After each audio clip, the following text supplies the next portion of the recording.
কত টাকা থাকলে কুরবানি ওয়াজিব হয়?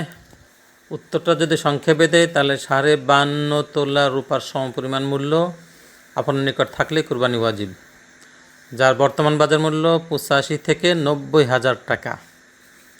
আর একটু বিস্তারিত বুঝতে চাইলে মনোযোগ দিয়ে বুঝে নিতে হবে। সেটা হলো, আপনার যদি নগদ ক্যাশ না থাকে বরং শুধুমাত্র স্বর্ণ থাকে, তাহলে 7.5 ভরি স্বর্ণ থাকতে হবে।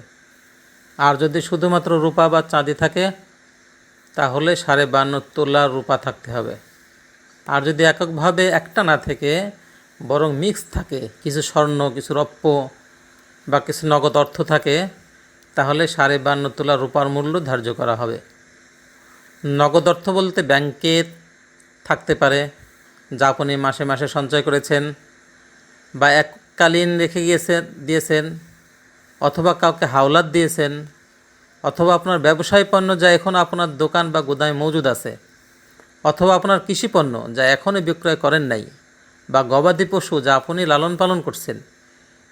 এই সবগুলোর মূল্য যদি 52.5 তোলা রূপার সমপরিমাণ মূল্য হয়, অর্থাৎ বর্তমান বাজার মূল্য হিসাবে 85 থেকে 90,000 টাকা হয়, তাহলে আপনার উপর কোরবানি ওয়াজিব হবে।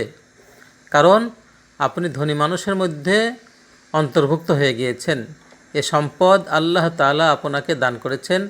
তিনি দেখতে চান আপনার চক্ষু শীতল করে অর্থ থেকে আপনি আল্লাহকে দিতে পারেন কি না, নাকি অর্থ সম্পদ আপনাকে দাম্ভিকতা ও আল্লাহর নাফরমানিতে নিমজ্জিত করেছে, নাকি আখিরাতের প্রয়োজনের চেয়ে দুনিয়ার প্রয়োজনকে প্রাধান্য দিচ্ছেন, যা খুবই ক্ষণস্থায়ী। তিনি তো রক্ত মাংস কিছুই চান না। তিনি তো হৃদয়ের গভীরে কী আছে তা দেখতে চান, যেটা অন্য কেউ দেখতে পায় না। এখন যদি আপনি প্রশ্ন করেন যে আমার নিকট তো ক্যাশ টাকা নাই, কৃষি পণ্য আছে বা গুদামজাত পণ্য আছে, যে এখন বিক্রি করলে আমার লস হবে, তাহলে কি করতে পারি?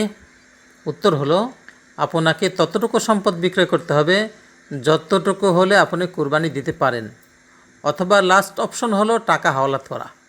কারণ কুরবানির কোনো কাজা হয় না। সারা বছর আপনার নিকট নগদ ক্যাশ থাকলেও আপনি কুরবানি কিন্তু দিতে পারবেন না। তবে হাওলাতকৃত অর্থ তো পরিশোধ করতে পারবেন। তাই ঋণ করে হলেও আপনাকে কুরবানি দিতে হবে।